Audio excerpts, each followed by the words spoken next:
네, 일본의 오염수 방류가 시작된 가운데 한덕수 총리가 대국민 담화문을 통해서 정부와 과학을 믿어달라며 국민들에게 호소했습니다. 또 일본 정부를 향해서는 투명하고 책임감 있는 정보 공개를 촉구한다고 밝혔습니다. 정치권에선 어민 피해 대책을 놓고 강하게 충돌했습니다. 관련 정치권 이슈, 윤기찬 국민의힘 법률위 부위원장, 서용주 더불어민주당 상근 부대변인과 함께 짚어보겠습니다.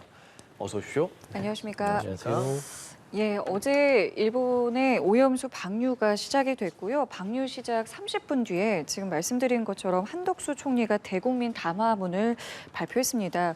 내용을 요약하자면 이제 모니터링을 앞으로 어떻게 할지, 그다음에 지원 대책이나 또 소비 대책은 어떻게 할지 등의 내용이 있었고요. 정부와 과학을 믿어달라라면서 국민들에게 호소를 한 내용이었는데요. 이 내용 좀 어떻게 보셨습니까? 그 한 총리의 저 발언은 기존에 쭉 추진돼 왔던, 그러니까 역대 정부 내에서도 추진돼 왔던 정부의 검증을 종합한 발표라고 보이고요. 이게 2011년도에 어쨌든 이 사건이 터지고 나서 2013년도에 알프스가 도입이 됩니다. 그러니까 그 전까지는 그냥 바다로 방류가 된 거예요. 그러니까 그 전까지 방류됐던 그 오염 물질들이 이제 돌아서 한국에 왔겠죠. 그럼에도 불구하고 유의미한 수치 변화가 없다는 거죠. 오염 농도와 관련된. 그리고 2013년도에 알프스가 도입된 이후에 2018년도에 정부에서도 TF를 만들었어요. 부처 TF. 그래서 그 알프스를 통해서 나오는 것들을 검증을 했거든요. 네. 검증을 했는데 이게 문제가 없다. 유의미한 변화가 없고 수산물을 통해서 인체에 섭취한다 하더라도 의미 있는 변화가 없을 것으로 추정된다라는 취지의 현황 보고서를 냈단 말이에요.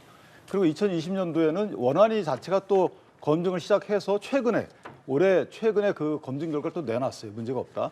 그리고 이제 IAEA에서 검증을 통해서 문제가 없다. 계획대로 방류가 된다면 그러니까 남은 것은 이제 계획대로 방류가 되는지 여부를 저희가 살펴보는 부분이고 네. 그다음에 또 하나 남은 것이 이제 심리적인 불안감을 어떻게 잠재울 것인가 국민들의 현재 수준의 과학적 수준에서 보면 문제가 없다고 일단 여러 군데에서 나왔으니까 나머지는 심리적인 불안감을 어떻게 해소할지에 대해서 또한 심리적 불안감을 통해서 지금 나오고 있는 수산업계의 손해를 어떻게 방지할 것인가 여기에 초점이 맞춰져야 된다라는 취지의 발언이라고 봅니다. 예, 어떻게 좀 보셨어요? 좀 국민 해소에 좀 도움이 될 거라고 보세요? 무책임한 발언이죠.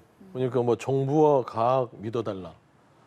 믿을 만한 일을 해야 믿죠. 정부가 믿을 만한 믿음을 줬습니까? 아니 국민들이요. 이거 참 속이 터지는 이유가 일본이 방류한 뒤에 한덕수 총리가 이 담화문을 발표합니다. 이 담화문은 방류하기 전에 이야기를 해야죠. 그리고 한덕수 총리가 아니라 이거는 대통령께서 하셔야죠. 국민들이 이거는요, 국민의 생명과 건강 이걸 떠나서 먹거리의 문제입니다. 정부가 국민들 먹는 것까지 불편하게 만들어야 되겠습니까? 그런 차원에서 접근했을 때는 대통령께서 많은 시간이 있었어요. 기시다 총리 만나는 한일 정상회담이 있었고요. 한미일 캠프 데이비드도 있었습니다. 다녀오셔서 뭔가 얘기가 있었으니까 24일 방류가 있었을 거 아닙니까? 저는 틀림없이 캠프 데이비드에서 기시다 총리가 윤석열 대통령에게 얘기를 했을 거예요. 방류를 이때쯤 할 것이다. 그거를 얘기 안 했을까요? 상식적으로 얘기했을 거예요. 정상끼리 만나면 언제 할 거냐 비공개 석상에서. 그러면 대통령께서 오셔서 국민들이 불안해할 수밖에 없는 상황에 대해서 본인이 직접 나서서 담화문을 하시되 한덕수 총리한테 떠넘기지 마시고 본인이 책임 있게 하셨다면 국민들이 다소 불편하다 하시더라도 국민들이 그래도 대통령이 믿어달라 하니 믿겠다라는 어떤 마음을 조금이라도 가질 텐데 이거 방류가 된 뒤에 무슨 일단 방류하고 또 후수습하는 이런 무책임한 모습들 속에서 한덕수 총리의 담화문의 내용은요 국민들의 어떤 신뢰 이거를 다시 가져올 수 없는 더 악화시키는 담화문일 뿐이다. 라는 차원에서는요 이 후속 조치에 대해서 저는 너무나 무책임하다. 그래서 저는 이 부분을 어떻게 수습할지 지금 지켜볼 수밖에 없습니다. 그래서 오늘 민주당이 광화문에 모여서 후쿠시마 오염수, 원전 오염수에 대해서 얘기를 하고 이게 가장 중요한 거는 국민들이 믿을 수 있는 과학적 증빙, 자료, 근거 이런 거 일본 측이 요구하고요. 방류에 대해서도 좀 이거 시간에 대해서도 30년 하잖아요.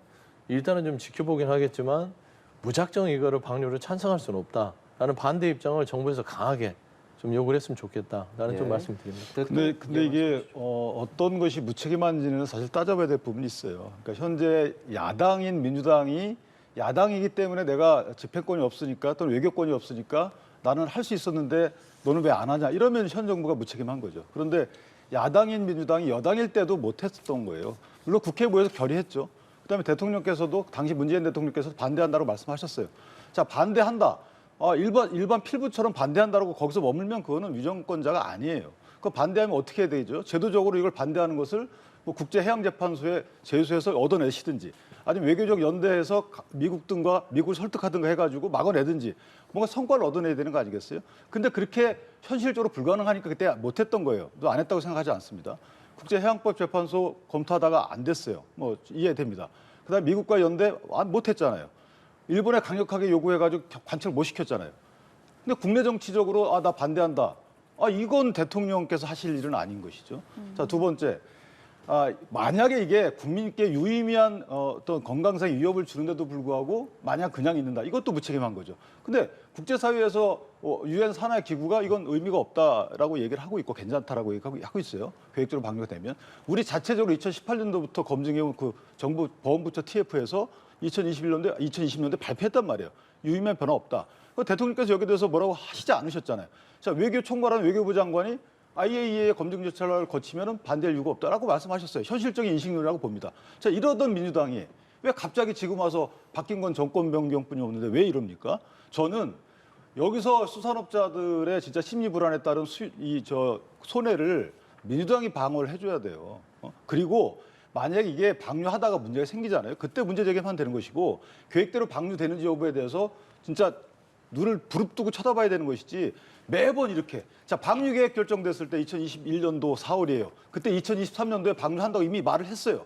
근데 그동안에 뭐 했냐 이거죠. 그러니까 이게 2023년도 방류가 그냥 지금 결정된 게 아니라는 거예요. 제 말은. 그러면 지금 조금 전에 지적하셨던 대통령이 추가로 뭐 입장을 낸다거나 담화를 낼 필요는 없다고 보시는 겁니까? 저는 개인적으로 대통령은 행정부 수반이기도 하죠. 예. 그러니까 민주당에서 저런 요구하는 거는 사실 이런 타당면이 없지 않아 있어요. 그러나 또 한편 보면 대통령은 외교를 총괄하는 국가 원수예요. 그러니까 외교적인 측면에서 만약에 이게 현실적으로 불가능한 일인데 대통령이 계속 외교적 마찰을 일으킬 필요는 없잖아요. 총리가 안에서 이걸 수습하고 예. 대통령은 외교 수반으로서 대외적인 여러 가지 또 고려해야 된다는 생각이 드는 거예요. 예, 현실적으로 지금 정치권에서 일어나고 있는 것은 그래서 어민 피해에 대한 좀 이야기를 합니다. 국민의힘 같은 경우는 뭐 수산업 협동조합도 방문한다고 하고 관련해서 뭐 그런 지원책이라든지 이런 이야기들을 좀 하는데 민주당이 좀 너무 이 불안을 조성하는 거 아니냐라는 말을 상당히 많이 해요. 그 부분에 대해서 뭐라고 말씀하시겠어요? 아니 근데 그 국민의힘 정부 여당 너무 무책임한 게 모든 현상이 나오면은 전 정부 씨를 데려와요. 그러니까 좋습니다. 그렇게 해야 좀 책임이 덜어진다면 문재인 정부가 그 어떤 역할을 할 수밖에 없겠지만 민주당이 반대를 하고 민주당이 책임져야 됩니까? 방류에 대해서? 그렇지 않습니까? 지금 말하자면은 소유권이 바뀌었잖아요. 집권 세력은 윤석열 정부 아니겠습니까? 예. 어려운 문제도 그것도 승계해서 집권 세력이 판단해야 되는 것입니다. 그리고 좋은 문제도 본인들이 승계해서 또 열매를 따먹는 것이죠. 그러니까 현 정부는요, 무슨 일이 있을 때마다 지난 정부에서 이랬으니까 우리도 이럴 수밖에 없다. 이건 너무 이 자체가 무책임하다는 것이고, 두 번째 수산업에 종사하는 어민들이나 이런 대책들을 세운다. 그런데 예. 민주당이 이거를 뭔가 좀 불안감을 조성하는 게 아니냐. 그거는 민주당이 조성해서 그런 게 아니라요. 국민들이 즉각적으로 반응을 한 겁니다. 소금 사재기를 저희가 소금 사재기 하세요라는 것도 아니고 솔직히 해양에다가 핵 오염수가 방류된 거는 인류 역사상 처음 있는 일입니다. 그러면 그 누구라도요. 대한민국 국민이 아니라도 남태평양 도서 인근 일본의 어민들도 어제부터요. 극렬한 시위에 들어갔습니다. 반대한다고. 우리 바다, 내 터전이었던 바다에 이렇게 왜 핵 오염수를 던지냐라는 것이거든요. 근데 정부가 지금 너무 무책임한 건 이게 민주당이 요구했던 건 일본에게 방류를 막을 수 없는 국제정세가 있지만 시간을 달라는 거였어요. 6개월이든 7개월이든. 그 주장이었습니다. 네. 이유가 뭐냐? 대책을 마련해야 될 거 아닙니까? 국민들이 그 기간 동안 우리가 수산업에 대한 대책, 그다음에 국민들의 불안감을 불식시키는 대책, 이 시간을 가지고 정부가 어떤 일본과 얘기를 해서 과학적 자료 아니면 예산에 대한 수산업자들의 피해 보상에 대한 뭐 예산 마련 이런 걸 하면 시간이 필요해요. 네. 근데 지금 이게 이 정부가 우왕좌왕하고 정말 국정 능력이 무능한 게 방류를 하고 나서 그 대책을 지금 하고 있는 것이에요. 잘 생각해 보세요. 뭡니까? 소위권 외양간 고치는 국정 능력을 계속 보여줄 겁니까? 그러니까 일본 측에 요구하는 거 아무것도 아닙니다. 한 6개월 정도를 시간을 좀 달라는 말을 왜 한마디도 못하죠? 일본에 무슨 책 잡혔습니까? 라는 생각이 들을 정도입니다. 아, 예. 그러니까 일본 대변인이 아니냐. 이게 무슨 일본 홍보해주는 정부냐라고 얘기를 들을 수밖에 없어요. 네, 그래서 지금 민주당에서 이제 당론으로 채택한 게 오염수 대응 4법이더라고요. 네. 이게 어떤 내용입니까? 근데 오염수 대응 4법 자체는 뭐 기본적으로 이제 수산업자에 대한 뭐 지원을 한다거나 네. 그다음에 그 뭐 과학적 증빙에 있어서 좀 뭐냐면 이제 측정 이런 부분들을 좀 섬세하게 해서 네. 국민들이 드시는 부분에 있어서 나름대로의 어떤 미봉책을 할 수 있죠. 그러니까 제일 본류가 되는 것은 일본이 지금 원전 오염수를 30년 동안 방류하는 과정에서 네. 이건 아직도 이게 불가역적인 건 아닙니다. 중단할 수 있어요. 아, 오염수 방류를 아니 저는 그렇게 생각합니다. 이게 지금 유엔 쪽에 저희가 국제사회 공조를 통해서 이게 과학적 증빙이나 이게 잘못됐을 때는 중단하겠다고 일본이 약속한 부분이 있습니다. 그렇기 때문에 저희는 끊임없이 이 부분에 대해서 중단을 포기하지 않을 거예요. 그러니까 방식을 이 해양의 오염수를 방류하는 부분들이 틀리다고 하면 그리고 이게 불안하다고 하면 이 방식을 바꿀 수 있는 것입니다. 근데 우리가 손 놓고 30년 동안 방류하는 것들이 확정적이 불가역적인 것처럼 윤석열 정부가 포기하고 있다. 이런 부분에 있어서는 정말로 안타까운 문제고요. 그 특별법이라도 마련해서 우리 네. 국민들이 그 기간 동안 불안감을 좀 낮출 수 있고 먹거리의 안전성을 확보할 수 있는 최소한의 장치를 하는 것이다. 그런 말씀입니다. 내용을 요약하자면, 그러니까 중단도 요청할 거고 이 오염수 대응 4법이라는 내용 안에는, 그러니까 일본 정부의 구상권을 청구한 이제 근거도 좀 마련이 돼 있는 것 같은데 이런 어떤 움직임 어떻게 보고 계세요? 강제 그 동원 피해자의 재판의 재판이죠. 그런 일이 벌어질 수 있는 것이고 예를 들어 조약을 통해서 국내법적 효력을 갖는 이런 보편적인 효력이 있다 그러면 그건 가능해요. 근데 국내에서 구상권 청구권을 법제화한다 그래서 일본에 청구할 수 있는 건 아니잖아요. 국내 법원에 청구해서 만약 승소 판결을 얻는다 하더라도 똑같은 일이 벌어지는 겁니다. 아. 일본은 인정하지 않고 예. 그러니까 일본의 재산인데 국내에 있는 것들에 대해서 또 강제 집행할 거고 네. 그럼 제2의 강제징용 재판의 재판이 된다. 실효성은 없다라는 생각이 들고 네. 또 하나 뭐냐면 야당이 계속 이것을 중단을 요청하겠다라고 하는 걸 집권하지 않겠다는 것을 저는 받아들이고요. 왜냐하면 집권했을 땐 이렇게 안 했어요. 여당일 때 현실적으로 이게 현실적인 생각을 했단 말이죠. 그다음에 2021년도 4월 13일 날 방류 결정을 한 이후에 방류 시기는 2023년도라고 못 박았었거든요. 그럼 그동안 뭐 했습니까 도대체? 여태까지 이 국민의힘 내지 윤석열 정부에 요구하는 그런 내용들 다 했습니까? 안 했잖아요. 자, 이게 이 지난 정부와 현 정부건 간에 일본의 저 방류를 못 막은 거에 대해서는 사실 국민께는 할 말은 없어요. 외교적 노력이 부족해서 못 막았죠. 현실적으로 못 막습니다. 그것에 대해서는 두 정권 다 이건 책임이 있어요. 그런데 민주당이 국민의힘 보고 당신들 왜 못 막냐라고 할 것은 아니란 소리예요. 시민단체가 할 수는 있어요. 이런 말들을.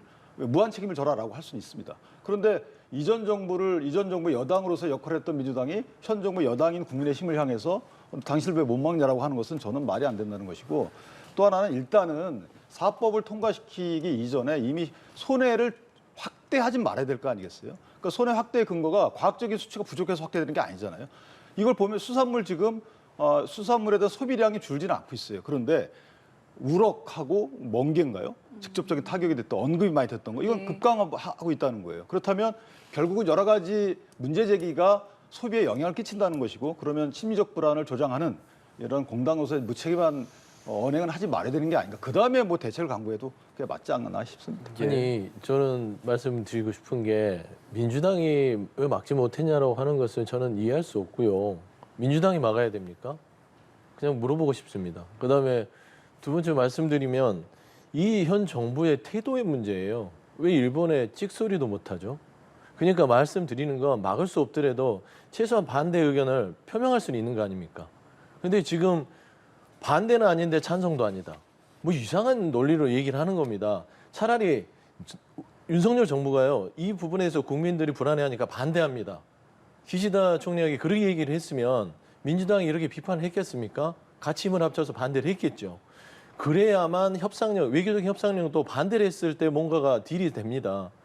이렇게 윤석열 정부처럼 아무 소리 못하고 찬성하는 듯이 하고 그다음에 일본 홍보 영상을 국민 예산 들여서 홍보 영상까지 돌리는 이런 정부에 나중에 그러면 일본이 지금 후쿠시마에서 생산된 수산물을 수입하라고 요구했을 때 우리가 네. 반대 명분이 있습니까?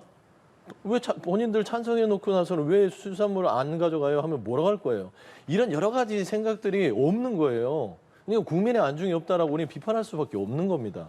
그러니까 전 정부는 최소한 막지는 못했어도 반대의 태도를 보였다. 하지만 윤석열 정부는 반대조차도 안 하고 심지어 찬성을 하는 듯이 지금 일본과 동조한다는 그 태도에 대해서 매우 비판하는 것입니다. 예. 근데 반대 태도만 보인 게 문제죠. 윤석열 대통령도 정치공학적 입장에서 반대 발언을 안 하고 싶었겠어요? 국민께 반대하면 박수를 받는데. 근데 반대하면 무슨 의미가 있죠? 외교적인 오히려 마찰만 되는 것이지. 그러니까 문재인 정부 시절에 자 대일본 외교 정책을 볼까요? 위안부 합의가 박근혜 대통령이 하고 싶어서 한 게 아니잖아요. 헌법재판소에서 2011년도에 이거 왜 노력 안 하냐라고 해가지고 위안부 합의를 한 거예요. 그랬더니 그 위안부 합의로 인한 탄생한 치유재단인가를 해산시켰잖아요. 그럼 위안부 합의 파기냐 그랬더니 파기도 아니라고 말씀하셨잖아요. 그럼 뭡니까? 이것도 아니고 저것도 아니고. 그다음 지소미아 이것도 종류도 아니고 뭐 효력정지 통보 금지 효력정지 그러니까 통보 효력정지 뭐 이런 식으로 진짜 법률적 용어를 써가지고 이것도 아니고 저것도 아니고 그다음에 아무것도 안 해요. 이것도 마찬가지입니다. 자, 민주당 때 이걸 막지 말아라고 제가 비판하는 것은 민주당이 여당일 때 말씀드리는 거예요.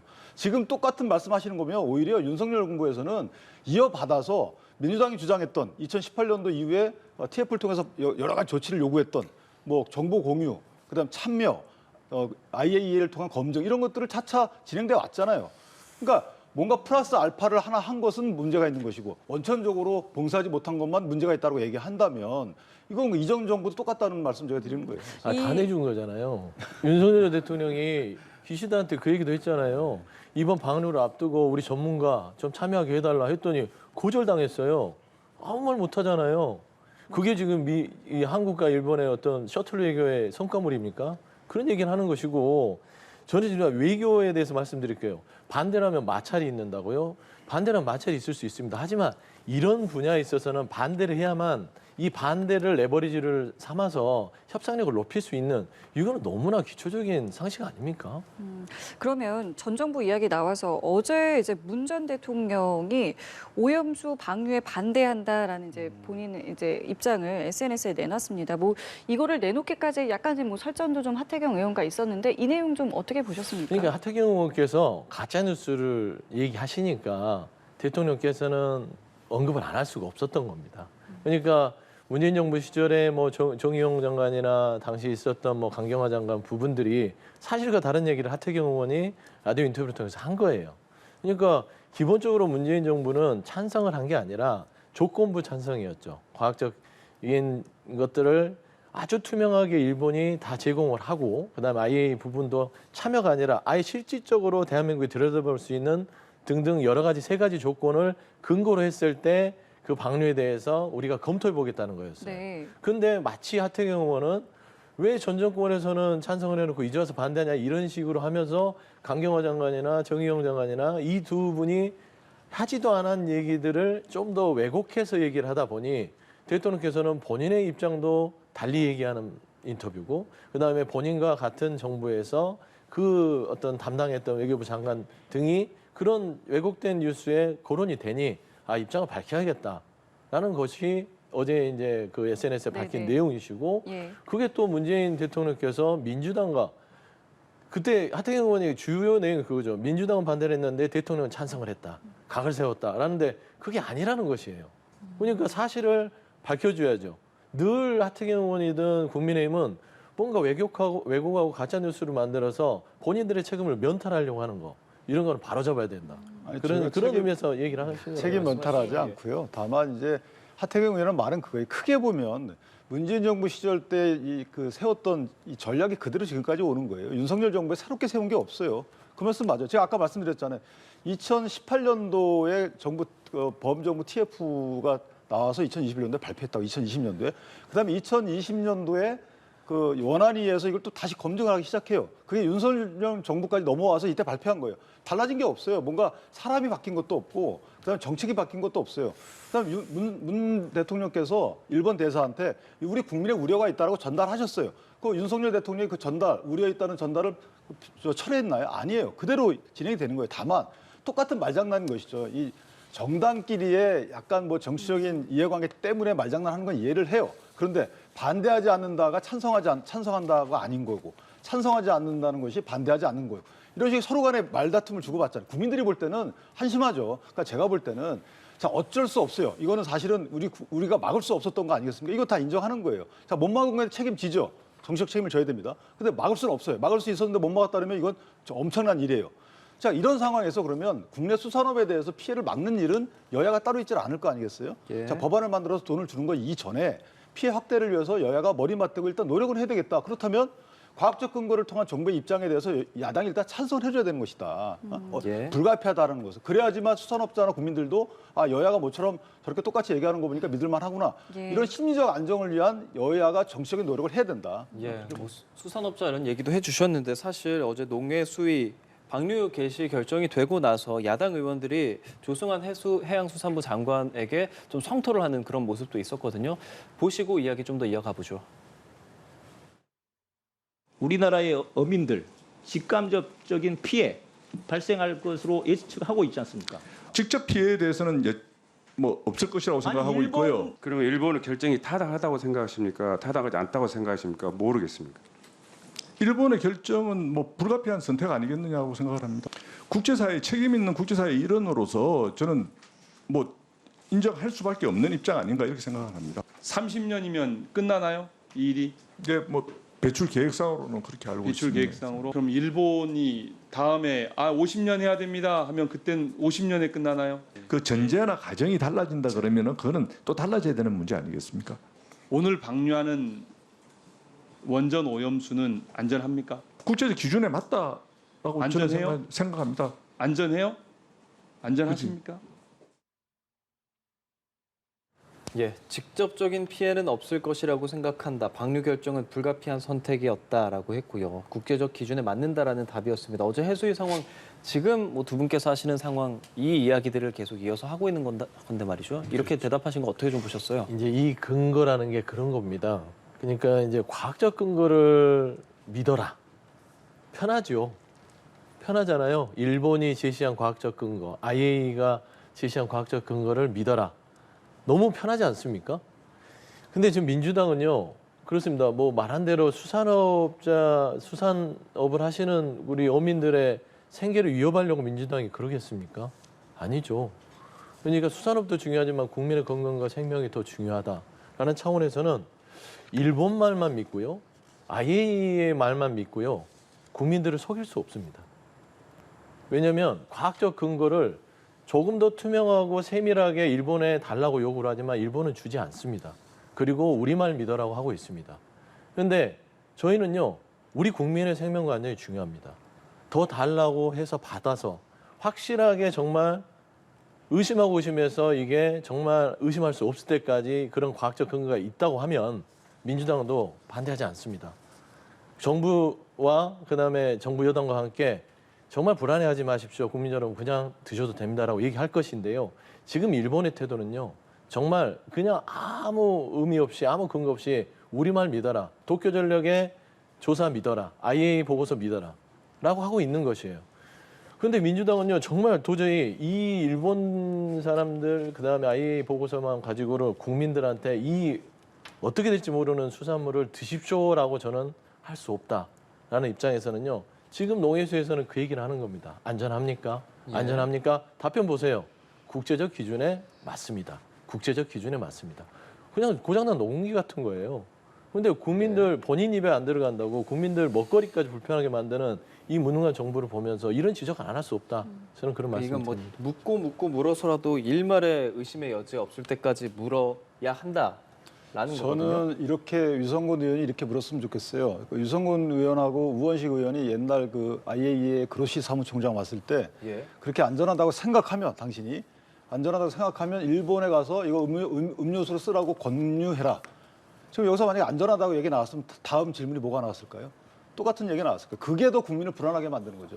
저희가 위성군 의원 같았으면 나는 과학적으로는 안전하다고 생각하는데 당신도 안전하다고 생각하느냐, 또는 나는 과학적으로 안전하지만 아직 국민들은 불안하다고 많이 느끼시는데 안전 문제를 어떻게 생각하냐, 이렇게 물었어야 돼요. 그런데 안전하다고 생각하지, 안전하다 그러면 또 그로시총장한테 했던 얘기처럼 그럼 당신 먹어라 물, 이렇게 얘기 나올 거예요. 그런 정도의 수준의 질문이 나오기 때문에 저런 모습이 연출되는 거예요. 알겠습니다. 이 얘기는 여기까지 함께 하겠고요. 주제를 좀 바꿔서 8월 임시국회가 오늘 이제 종료됩니다. 이 8월 임시국회 종료 시점을 두고 그동안 여측 그리고 야측에서 좀 공방이 있었는데 정리가 됐죠. 오늘까지로. 이렇게 되면 이제 9월 정기국회 전까지 비회기 기간이 이제 들어가게 되는 거고요. 일단은 회기 종료 상황 처리 이 부분 좀 어떻게 보셨습니까? 글쎄요, 저는 이재명 대표, 그러니까 두 가지가 원래 현안이었던 걸 저는 알고 있는데, 이재명 대표에 대한 영장 심사 처리권, 원래 이제 이 회기 갖고 서로 간에 다툼이 있었던 부분, 또 하나는 노란봉투법에 대한 예. 국민의힘이 필리버스터를 하겠다라고 아마 하니까 네. 이것은 이제 쪼개기 회기를 만들겠다라고 해서 이제 9월 1일부터 정기국회가 되면 그게 안 되기 때문에 네. 아마 그래서 두 가지 쟁점 갖고 다투다가 이제 노란봉투법은 싹 들어간 것 같고요. 예.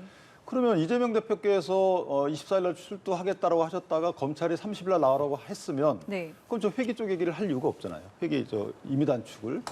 일방적으로 임의 단축하신 건데 국민의힘에서는 그럼 우리가 임시회의 소집하겠다라는 안이 나왔다가 아예 추진 안 한 것 같아요.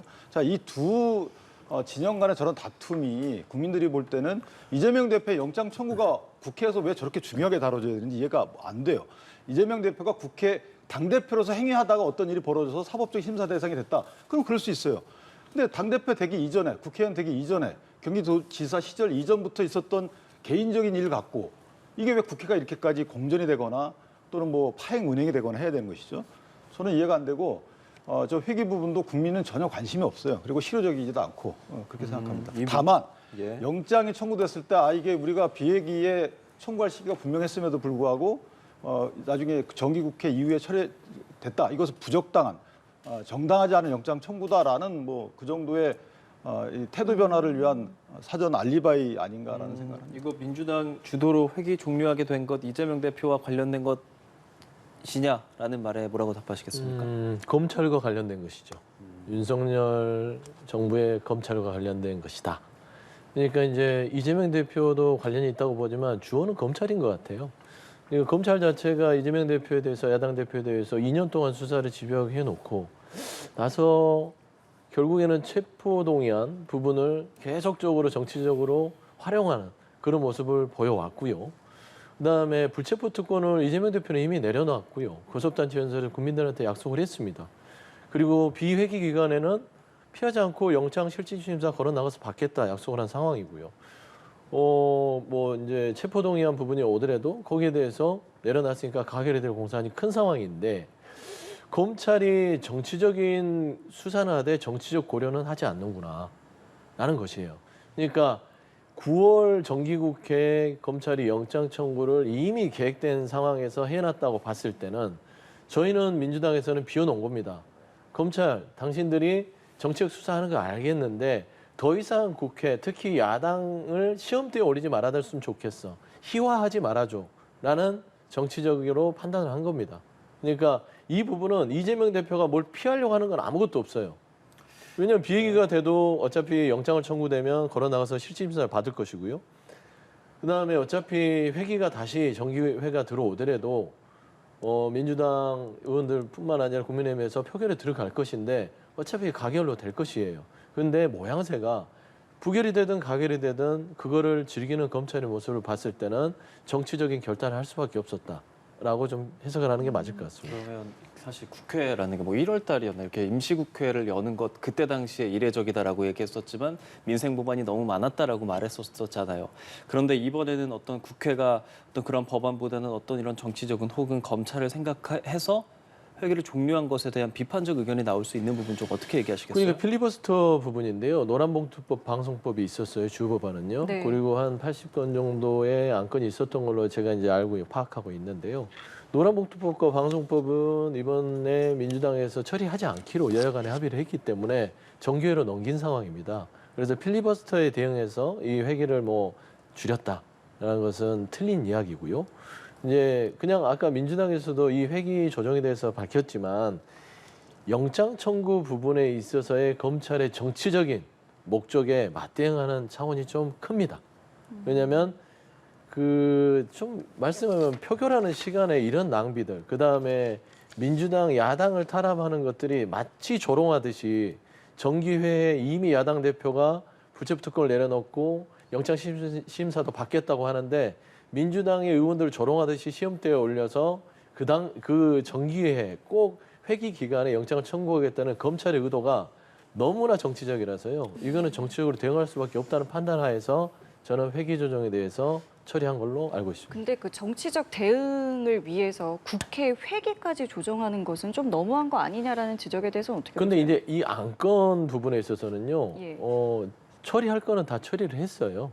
그러니까 그리고 당 내부에서 이미 한 두 달 전에 네. 당내 이제 그 전체 일정이 있습니다. 네. 그래서 그 부분에 있어서 28, 29 일정이 있는데 그 부분에 있어서 이제 여당하고 협상을 했어요.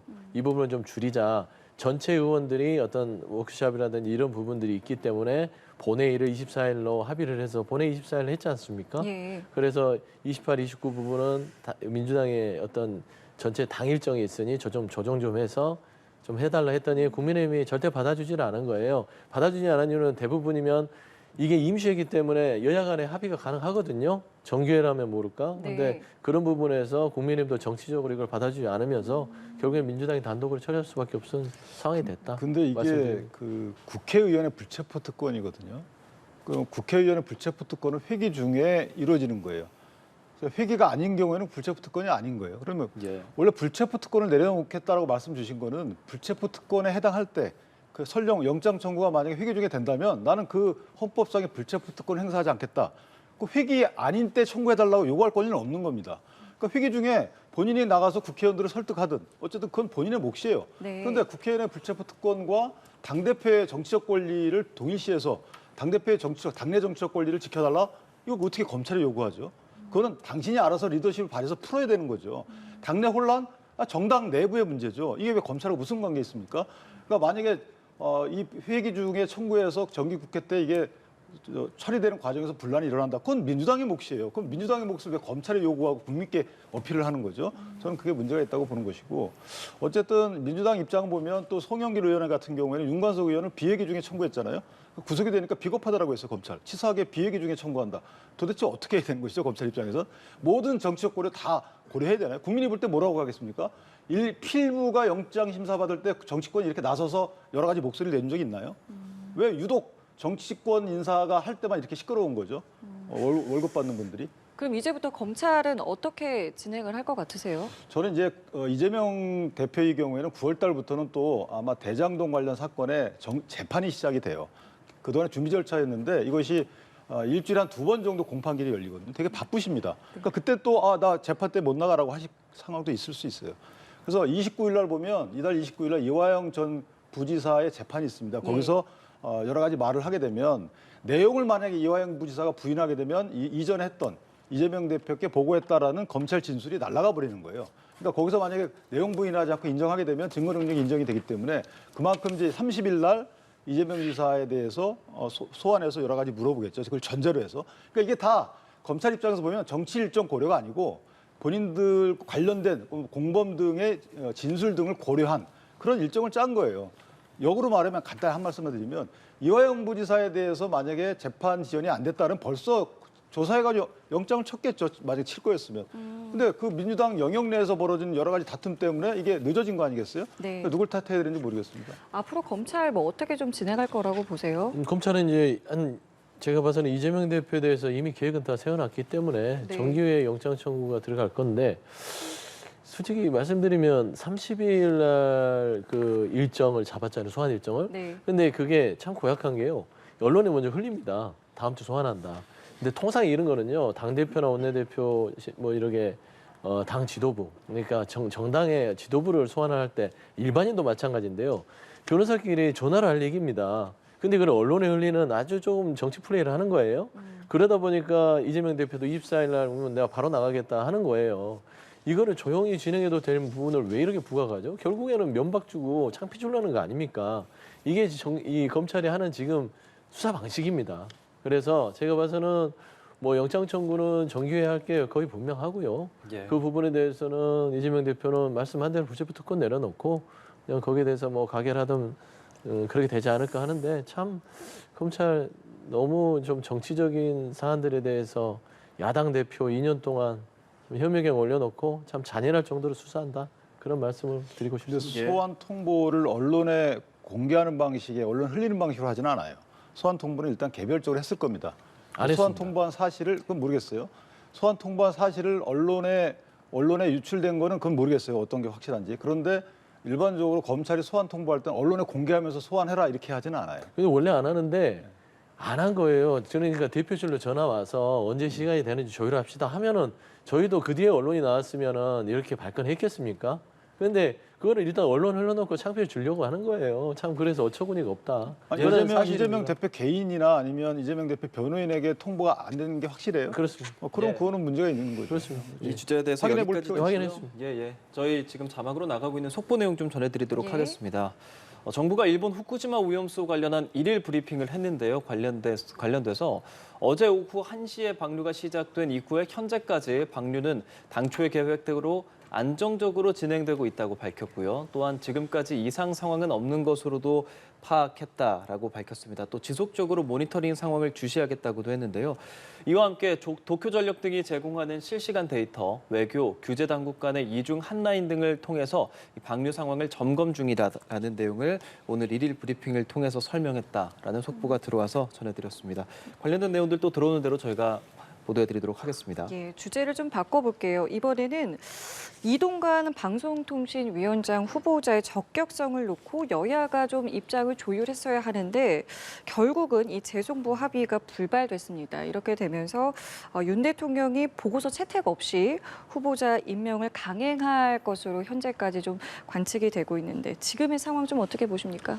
그러니까 그러니까 중립성을 과연 담보할 것인가에 대한 그 야당의 의심스러운 시각은 어떻게 할 수가 없어요. 그런데 중립성에 관련된 야당의 기준이 뭔지에 대해서는 좀 의구심이 있어요.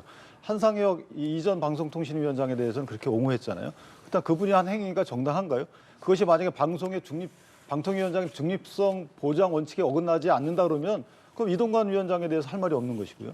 아이들 학폭 문제는 사실 어느 정도 뭐 담임 선생님이 다른 말씀도 하셨지만 그것이 객관적으로 입증된 바 없기 때문에 본인도 강력히 부인하고 있어서 저는 개인적으로 방통위원장직을 수행하지 못할 만큼의 사유는 아니다라고 생각합니다. 민주당에서 뭐 향후에 뭐 어떤 대책 같은 것도 나와 이게 있는 게 있습니까? 방통위원장으로서 이게 하나로 보면 열을 하는데요. 이미 MB정부 시절부터 국정원 문건에 다 나와 있잖아요. 방송장을 하려고 했던 것들. 네. 그런 부분들이 해소되지 않은 사람을 썼다는 자체부터가 시작부터 잘못됐고요.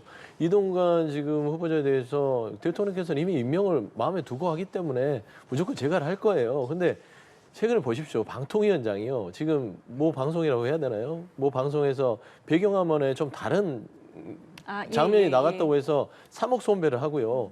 본인 어떤 저기 보도 부인과 관련해서 말씀이시죠? 예. 거기에 대해서 무슨 인사청탁 부분에 대해서 돈 봉투가 오갔다라는 부분에 있어서 시점을 틀렸다고 제보를 한 거를 보도를 해서 5억 손배랍니다. 방통위원장이 이렇게 방송사에 손배를 하는 것들은 이 자체가 이미 직무상으로 이미 관련성이 있음에도 불구하고 이런 식으로 지금 압박을 하는 것을 하나 보면 열을 하는데 이 정도인데 방송장 안 하겠어요? 자격 자체가 이미 없으신 분이에요. 예, 뭐 임명을 하게 된다면 저희가 관련된 내용 들어온 대로 전해드리도록 하고요. 네. 그리고 국회에선 여가위 전체 회의 지금 이 증인 채택 문제 등등으로 해서 반쪽짜리로 좀 진행이 되다가 결국에는 정회됐다라는 소식이 들어와 있습니다. 뭐 김현숙 장관은 불참해서 뭐 찾고 있다 이런 내용들도 쭉 전해지고 있는데 예. 이 증인 채택으로 인해서 정회되고 파행될 거라는 이야기들이 좀 나오기는 했었습니다. 지금 이 상황 좀 어떻게 생각하세요?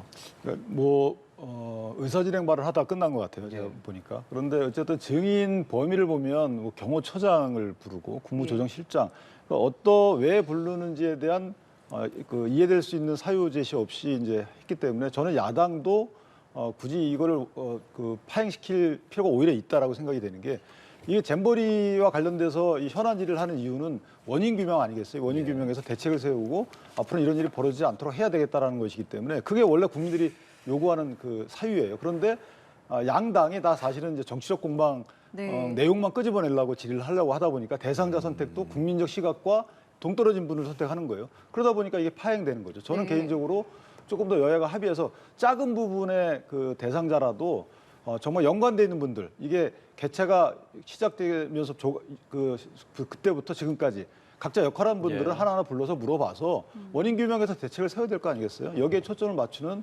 현안질의가 됐으면 좋겠다라고 생각합니다. 조금 전 자막으로 나갔습니다. 상대 탓만 하다 잼버리 현안질이 이딴 파행. 어떻게 좀 생각하세요? 그래서 이제 정부 여당 윤석열 정부는요 뭘 책임지려고 하지 않아요. 그러니까 국민은도 책임지려고 하지 않아요. 그러니까 본인들의 어떤 정치적 공방을 통해서 손해를 보는 것처럼 느낀다 하더라도 결국엔 잼버리 대회에 대해서 책임지는 거는 현 정부입니다. 그러면은 그 책임을 지려면 원인 규명을 해야 될 거 아닙니까? 조금 좀 씁쓸하더라도 증인을 채택을 해서 잼버리에 대해서 무엇이 잘못됐는지를 원인을 파악한 다음에 다시는 이런 일이 없도록 하는 것들이 현 정부가 다음에 세계대회를 이루는 부산 엑스포도 있지 않습니까? 그런 것들에 있어서 대책이 될 것인데 그냥 파행시켜놓고 지금만 오늘만 살자는 식으로 이런 식으로 파행을 해버리면 이 국정 운영에 있어서는 국정 운영을 하겠다는 건지 말겠다는 건지 그거 참 모르겠어요. 그럼 그 원인 규명이라는 측면에서 혹시 뭐 전라북도 인사라든지 전 정부 인사에 대한 이야기는 뭐 꼭 나와서 이야기 같이 해야 한다고 보세요? 아니 전북은 관련 지자체니까 증인 채택이 되는 부분들은 맞습니다. 네. 그런데 그렇게 증인 채택 부분에 있어서는 증인은요 서로 간에 오고 주고받는 게 있어야 될 거 아닙니까? 네. 그러면은 야당이든 여당이든 간에 야당에서 요구하는 부분에 있어서 다소 무리가 있더라도 뭐 아주 무리가 되는 거는 증인 채택이 안 되더라도 돼야 될 부분들은 또 해주면서 이 잼버리 대해서 원인 규명을 하려고 하는 제사를 지내야 되는데 아주 제법 자체 그러니까 정치적으로 책임을 안 지겠다는 거기에만 관심이 있다 보니까 지금 파행이 되는 거예요. 따지고 보면 이런 잼버리 대회 파행은요 집권 여당하고요 정부가 더 손해를 보는 것이기 때문에 진행을 하는 게 맞습니다. 예. 근데 이게 원인 규명하려면 어쨌든 조직위가 구성될 때부터 집행될 때까지 전현직 조직위원장은 나와야 될 거 아니겠어요? 전 정권의 여가부 장관, 그다음에 현 정권의 김현숙 장관, 그다음에 전현직 집행위원장, 송하진 전북지사, 현재 전북지사. 이거 기본이에요. 이렇게 불러서 먼저 물어보고 나서 거기서 문제가 또 다른 데로 만약에 연결이 되면 연결 찾아가서 또 불러서 물어보는 게 기본이죠. 근데 지금 어떤 진술을 할지 모르는 상황에서 무작정 범위를 넓혀가지고 물어보면 그게 답이 나오겠어요? 저는 효율적인 현안질의를 하려면 먼저 그렇게 크게 지휘 책임 있는 분들을 불러다가 물어봐야 되겠죠. 거기서 만약에 만족을 못 얻으면 더 범위를 넓히는 것이죠. 왜 경호처장을 왜 부르죠? 국무조정실장 왜 부르죠? 또 이해가 안 가는 거예요. 국무조정실장은 거의 관련성이 있습니다. 그러니까 잼버리 특별법에 따르면 그 정부위원회에 국무조정실장이 거의 실행하는 부분들이 있고요. 따져보면 가장 큰 책임이 있는 거 여가부 장관 다음에 또 국무총리도 있어요. 기재부 장관도 있고 여러 가지 관련된 장관들이 있는데 지금 보면은 전북의 책임만 지우려고 하는 여당의 입장을 저희들이 인정할 수 없는 것이고요. 또 야당에서는 그렇습니다. 그러다 보니까 개헌식 당시에 그 불볕더위에 대통령 개헌식을 했어야 되느냐 이런 부분도 짚어봐야 되니까 경호처장을 부르는 거예요. 뭐 그 상임위에서 그 정도 지적하려고 증인 요구를 못 합니까? 저는 그런 부분에 있어서는 여야 간 합의를 해야죠. 중요한 거는 잼버리가 왜 잘못됐는지 그거 파악하는 게 중요한 거 아니에요? 근데 만약에 그 경호처장을 부를 수도 있어요. 근데 전제 조건이 뭐냐면 다른 분들 현안질의를 했더니 야, 그 대통령실에서 요구해서 했다. 이런 진술이 나와야 되는 거 아니겠어요? 지금 뭐 불볕더위이기 때문에 이거 연기해야 되겠다. 안 된다. 강행해라. 이런 진술이 나왔을 때 불러야 되는 거 아니겠어요? 근데 그 뜬금없이 그냥 부릅니다. 행사 참석한 사람 다 불러야 되겠죠, 그러면. 그게. 아니 그런 불만들이 나왔으니까 그러니까 주체 주관한 어떻게 사람들의 된 것이냐라고 진술을 파악하는 것이죠. 그다음에 거기서 나오는 진술을 토대로 해서 다른 분들을 물어보는 게 이게 정상적인 것이죠. 알겠습니다. 지금 뭐 정회 상황이니까요. 앞으로 이제 진행되는 내용들은 저희가 또 계속해서 전해드리겠고요. 두 분과는 여기서 인사드리겠습니다. 지금까지 윤기찬 국민의힘 법률위 부위원장, 서영주 더불어민주당 상근 부대변인과 함께했습니다. 두 분 고맙습니다. 고맙습니다.